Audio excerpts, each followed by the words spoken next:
मूर्ख बंदर का किस्सा। एक राजा की एक बंदर से खूब दोस्ती थी। राजा उसे इतना प्यार करता था कि उसने उस बंदर को अपना अंगरक्षक बना लिया था।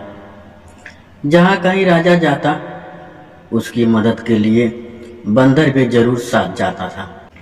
प्रजा को पहले तो यह देखकर बड़ी हंसी आती थी, पर धीरे धीरे सब समझ गए कि राजा का बंदर पर बहुत विश्वास है। कुछ कहने पर हो सकता है कि राजा उल्टा उससे ही नाराज हो जाए। उस बंदर को राजा ने इस कदर छूट दे दी थी कि वह उसके महल के अंदर भी बेधड़क आता जाता था। वह राजा का इस कदर आज्ञाकारी था कि उसके मुंह से बात सुनते ही दौड़ पड़ता था। सारे दिन दौड़ दौड़ कर राजा की सेवा करता था। इस कारण राजा का उसके प्रति प्रेम और अधिक बढ़ता जाता था। एक बार की बात है, राजा दोपहर के समय अपने महल में सो रहा था। बंदर राजा के पास ही बैठा हुआ उसकी निगरानी कर रहा था, ताकि सोते हुए राजा को कोई कष्ट न हो। इतने में बंदर ने देखा कि एक मक्खी कहीं से आई और राजा की छाती पर बैठ गई। बंदर को बहुत गुस्सा आया। वह बड़बड़ाया, भला इस मच्छी की इतनी हिम्मत कि मेरे मालिक की छाती पर आकर बैठ जाए। उसने मक्खी को उड़ाया तो वह उड़कर फिर से कभी राजा की नाक तो कभी सिर पर आकर बैठने लगी।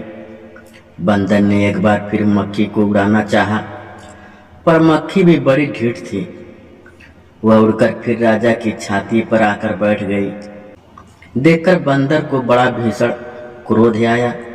उसने सोचा, यह मक्खी बड़ी दुष्ट और मक्कार है, यह ऐसे ही नहीं मानेगी, इसे सबक सिखाना होगा।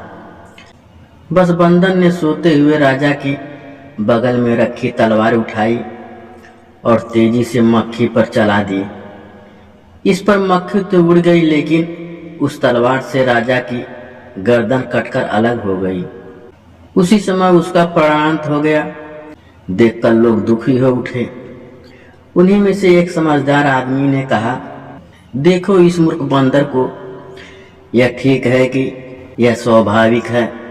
राजा का आज्ञाकारी भी और उसका भला करना चाहता था, लेकिन अपनी मूर्खता के कारण बजाय उसका भला करने के उल्टे इसने राजा की जान ही ले ली। तभी से लोग कहने लगे कि मूर्ख मित्र को बजाय विद्वान शत्रु को होना ज्यादा अच्छा है। विद्वान शत्रु तो फिर भी आपका भला ही करेगा, लेकिन मूर्ख मित्र तो आकारण जान ही ले लेता है।